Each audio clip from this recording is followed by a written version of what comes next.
I'm Christian Wolmar, and welcome to the latest episode of Calling All Stations. And today we're doing a special from Cambridge because it illustrates many of the problems faced by transport in urban areas across Britain. And with me is Mark Walker of Cogitamus, who has arrived here using an almost unique form of transport, Mark. Yes, hello Christian. It was a great pleasure to arrive in Cambridge today using, for me, the first time, the Cambridgeshire Guided Busway, which is one of very few examples of this kind of technology that you'll find in Great Britain. Although it's been open since 2011, as I say, it was the first time I'd had occasion to use it, and I'd have to say I was pretty impressed by the experience.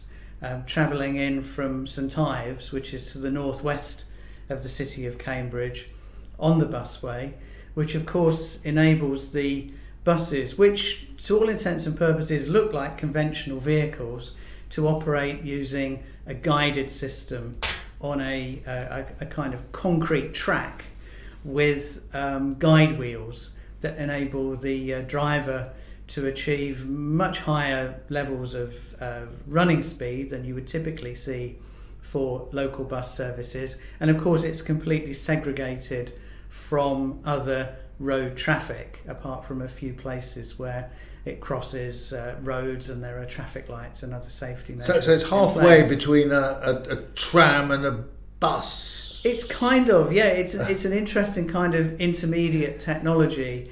And of course this particular busway was controversial over many years before it opened because it used an old railway alignment, and for decades there had been campaigns to reopen the railway between Cambridge and St Ives.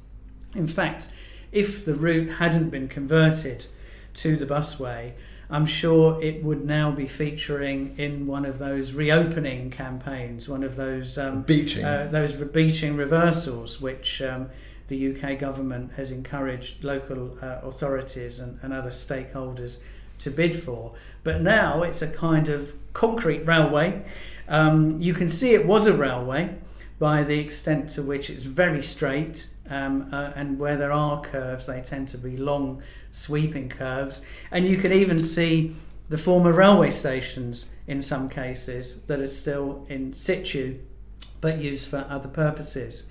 Interestingly also, the experience is a bit different from a conventional bus in that the stops are a long way apart, and in fact the stops have the characteristics more of a railway station in some respects, or a railway halt anyway, with an elevated platform and waiting areas. But it is an impressive experience. I did take a short video of the journey in that I'll post onto the Calling All Stations Twitter, so that if you haven't had the chance to see this for yourself, you can get something of the experience. But it's certainly an innovation as far as public transport in Britain is concerned. I gather there's a cycleway next to it as well. Yes, there is. They used the as far as I could see, it was for the whole of the route. There was a wide dedicated cycleway, which was also being used by pedestrians and wheelchair users as well. I noticed as I came through. Was it a comfortable experience? Did it feel more like a train than a bus? Or could you read a book? It was pretty smooth. It was a fairly noisy because it was a conventional diesel bus, but the speed and the acceleration were notable. Also, it's clear that Stagecoach have invested in a new fleet of vehicles for this purpose. So they were leather-seated vehicles, and with sort of charging points for phones and so on. So it was a generally pretty comfortable experience, and it was notably higher quality, I think, than you would typically expect as a sort of travel experience from many urban and local bus routes. Though interestingly, you can compare directly, because before the bus enters the busway, it does actually operate as a conventional bus on the road network, with the stops at the typical distances that you have for bus stops. So you get the totality of the kind of bus experience by using this particular route. And this was just for £2? It was, thanks to the present capped fare scheme in England. This was a journey end to end, actually, of an hour and a quarter for an amazing just £2. And perhaps for that reason, even though I was travelling in the middle of the day, there was encouragingly high level of patronage, shall we say, on the bus. And it's a high frequency service as well. I think on the particular route I was using, it operates roughly every 20 minutes. And there are other routes that feed into the busway as well. So given what we're going to talk about with the congestion problems of Cambridge, this was, as I say, an interesting and innovative way to address some of those challenges. Right, well, I arrived in my usual way by train and then bike, and cycled about 4 miles to the science park where we are now.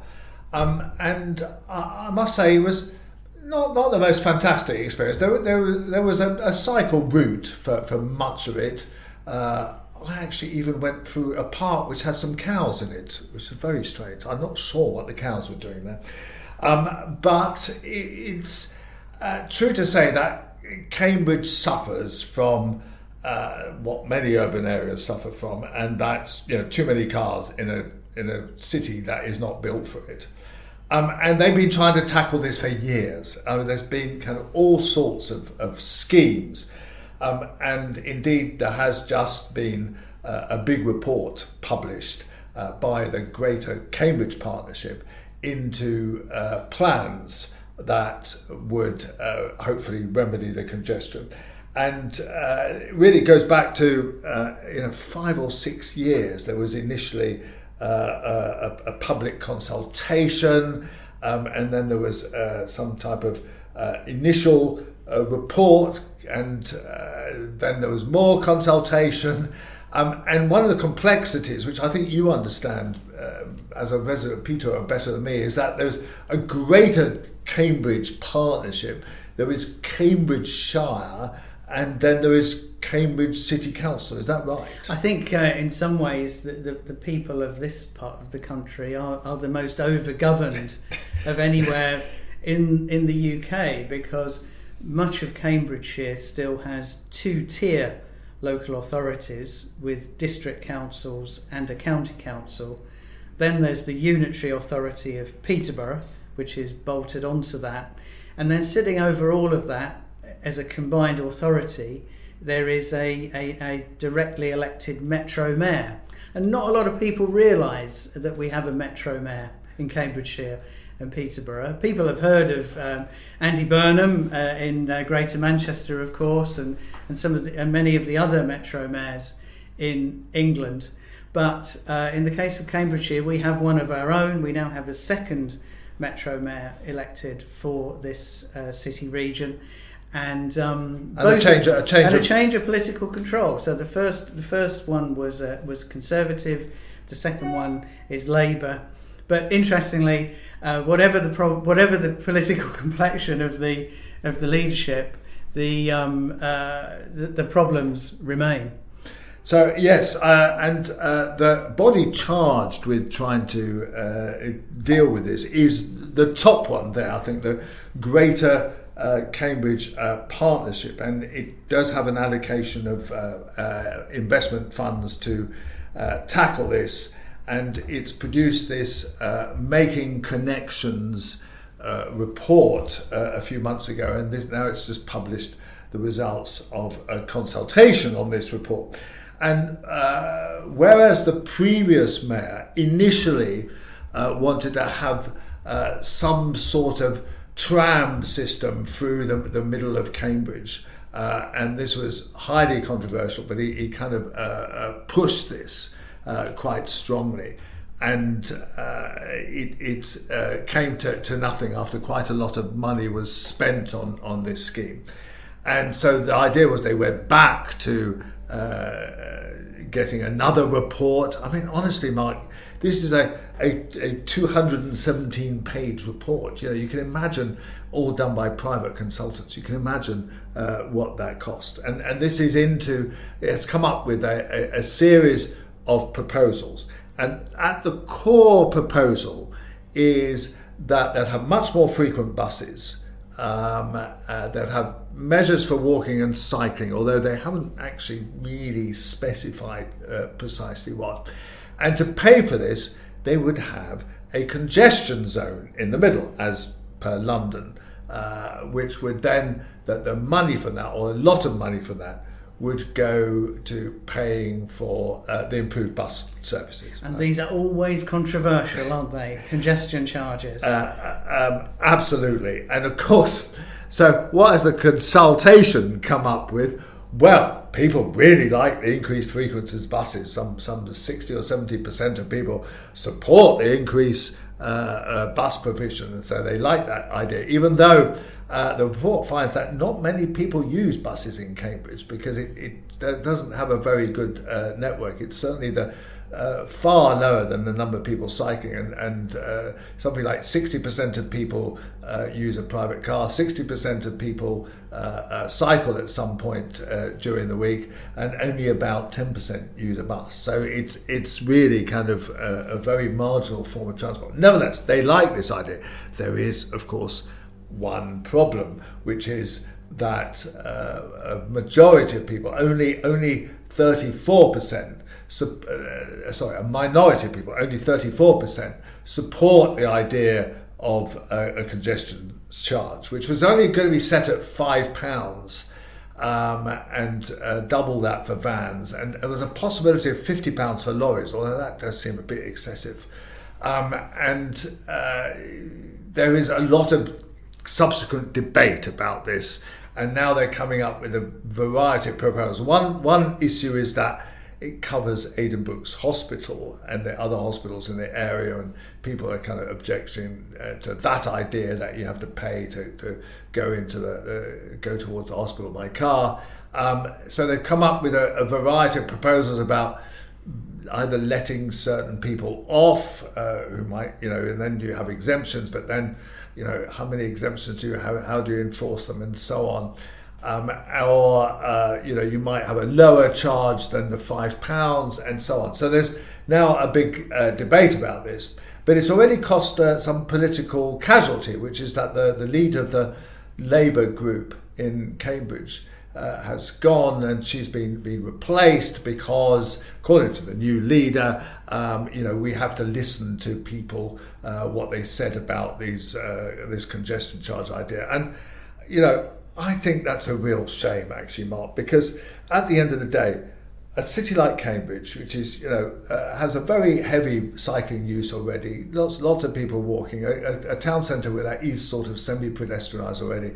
Sure, it has a university, has thousands of students, has a very clear congestion problem in the middle. Surely Cambridge should be a place where we would be able to introduce this sort of thing without too much trouble. But no, they're going to go out for more consultation, more problem, and nothing, as the local paper says, is going to happen for quite a while. It does seem that every aspect of solving the transport issues here is fraught with political risk and also fraught with delay, because of course Cambridge will eventually benefit from the East-West Railway, which is a UK government project to eventually restore a direct link to Oxford through Bedford and Milton Keynes, a link which many of our listeners will know did exist historically until the 1960s. Not killed by Beeching, though. No. Apparently, it was not. It was the government which killed it rather than Beeching. It was a post-Beeching closure, and one that continues in a way to be a scar on the transport network. Just because they were building Milton Keynes and creating Milton Keynes, they decided to shut take the railway. Yes, that's right. So a good example of joined up political thinking. But there is controversy, of course, around the alignment for the part of the East-West Railway, which has to be in effect built from scratch on a completely new route between Bedford and Cambridge, very controversial, and some recommendations on a proposed alignment were published only a few weeks ago. But will this lead to yet another round of consultation and prevarication? We will see. There's much fuss about this because the 65 homes have to be demolished apparently for this, which is not an enormous amount for a very important piece of infrastructure, but that's caused a lot of fuss. It hits Bedford town centre quite dramatically, doesn't it? It hits Bedford town centre, and then there's also worries that it's going to carry freight. So, yes, of course it's going to carry freight, because it might well be a route onto Felixstowe and the like. But people are always coming up with, we'd like to see more freight on trains. They always say that, and yet, of course, if it's going to go past their backyard, they really don't want to see it. So, there's these issues, and just to sum up this whole thing, I just think it's all part of the fact that we don't have a coherent national strategy around this issue, around decarbonisation, about the importance of transport, about any of it. We've never really had a proper kind of transport policy. Instead, we react to all sorts of kind of NIMBY considerations, and politicians cower in the face of consultations.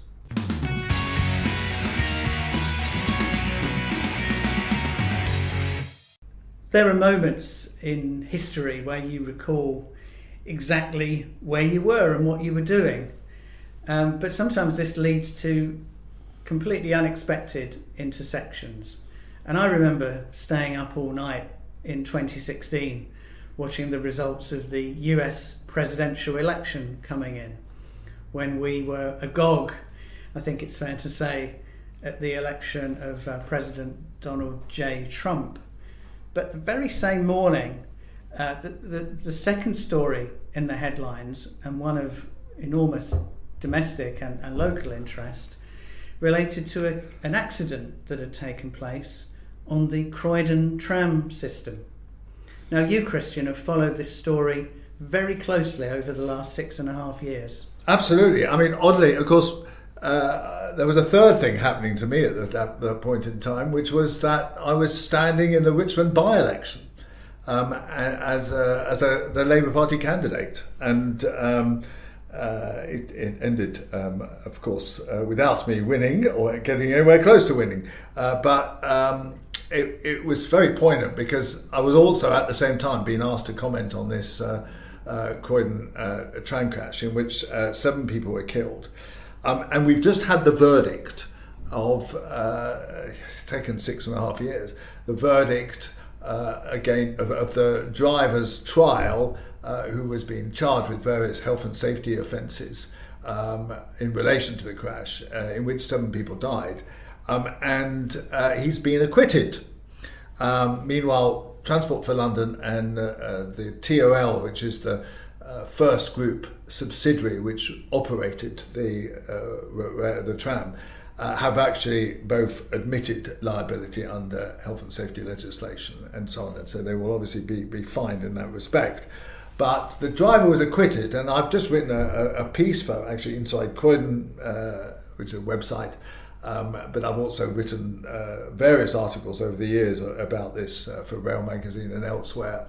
And I've actually chaired the fact that the driver was acquitted. Now, one might ask why, but when you've looked at this accident in detail, you see that it was an organisational, structural issue that resulted in the disaster, not a simple mistake by the driver.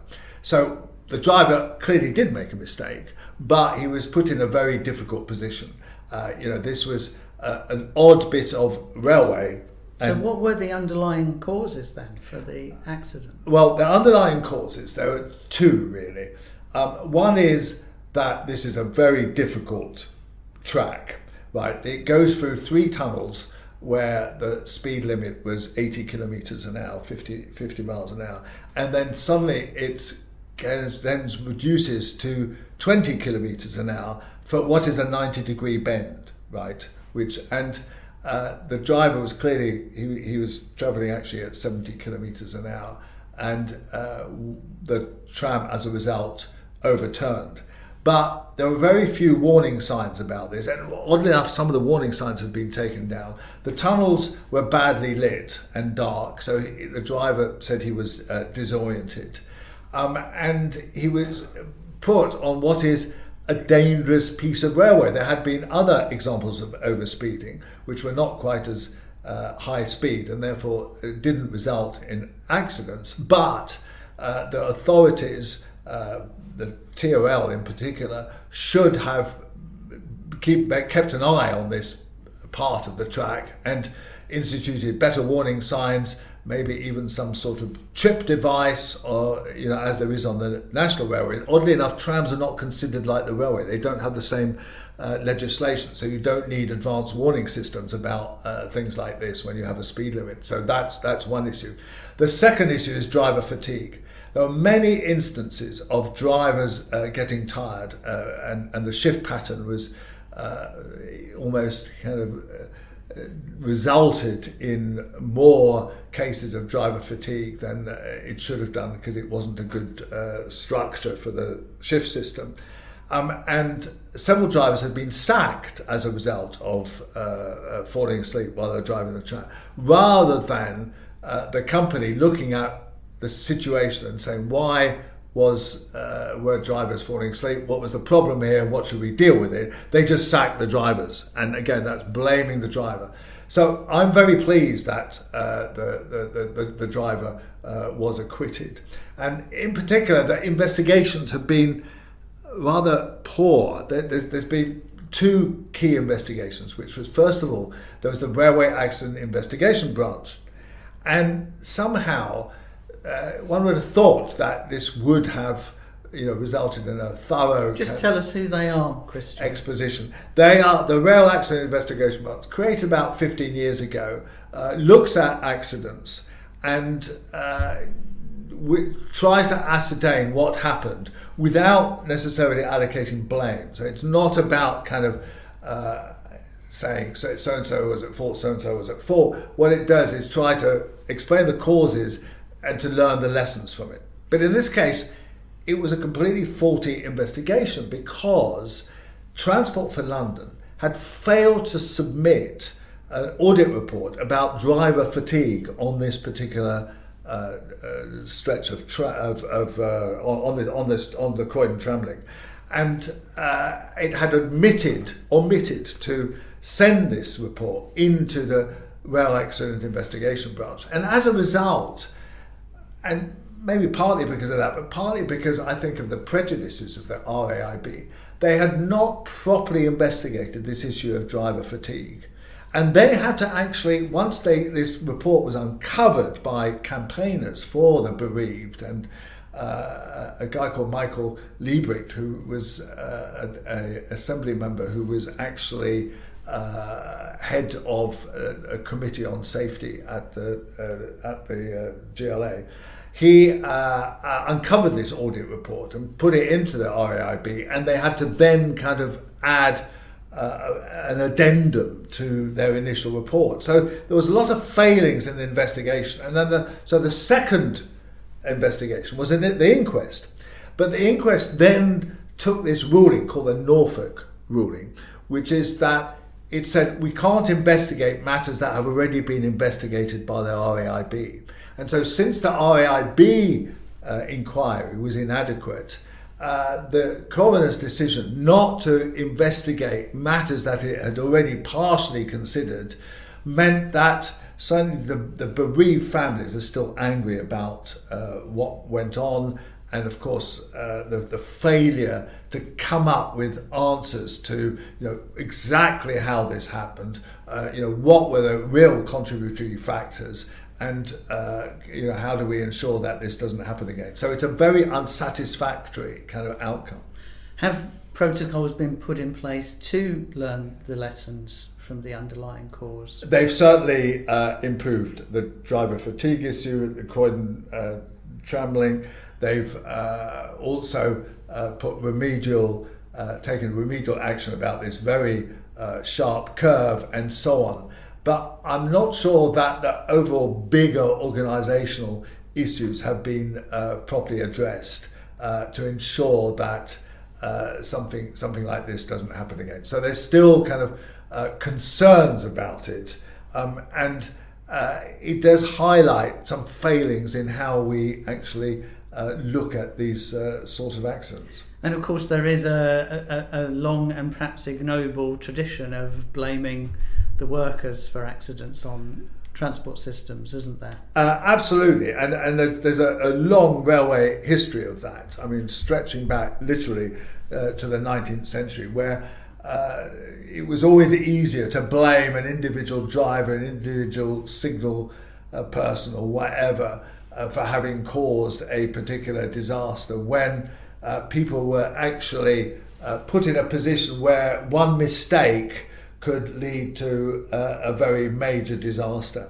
And over the years, the lessons for railways have been learned. So, I mean, we do have a very good safety record now on the railways with, as you know, since Potter's Bar in 2002, there's only been 2 accidents, one caused by faulty set of points in Cumbria and the other in Scotland, which was caused by a landslide in which people have been killed, and a total of 6 people have died in railway accidents since 2002. That is an amazing record when viewed against the history, when even when you and I kind of were setting out in our work in writing or working in the railways in the 1990s, there were still quite frequent accidents, and certainly in the 1960s, 70s, 80s, there were fatal accidents virtually every year. So that has greatly improved, but Croydon tram disaster still highlights that there are procedural failings which I think merit further investigation, and I think that there should be another look at the whole process by which the results came about. And now this driver has been acquitted, and that hopefully is one of the last instances where the book will be thrown at an individual rather than at the organisations responsible for putting people in a risky situation.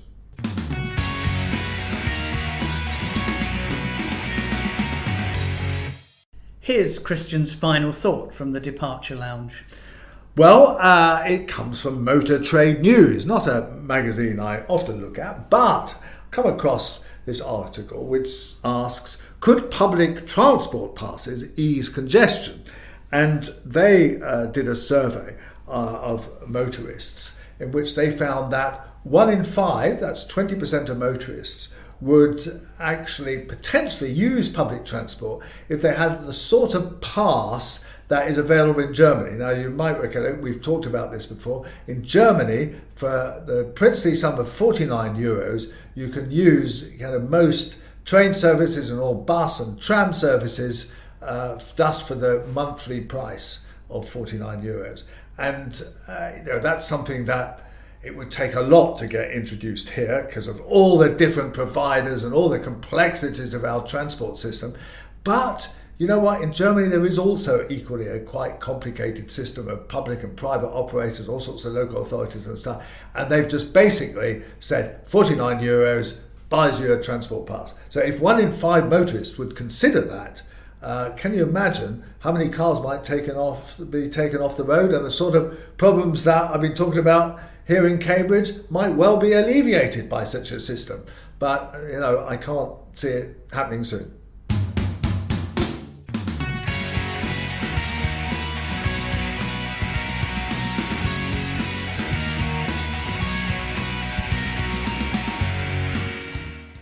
Calling All Stations with Christian Wolmar is a Cogitamus Limited production. If you've enjoyed this episode, please give us a 5-star rating with whichever platform you use. Do follow us on Twitter. Our handle is @AllStationsPod.